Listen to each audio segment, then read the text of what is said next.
Välillä tuntuu, että voisi jo mennä mullan alle, mutta aina sitä vaan ruopasee ylöspäin.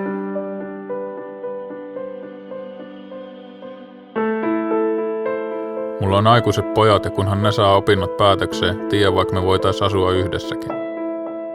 Rakentaa semmonen punainen mökki, jossa mä voisin vaikka kasvattaa perunoita. Mutta tässä menee vielä monta vuotta, että tällä hetkellä tää asumisyksikkö on mun koti. Se on tärkeä asia tää koti, se multa aikana unohtui monta kertaa. Mut nyt kun mä tässä istun, niin mä ihan nautin.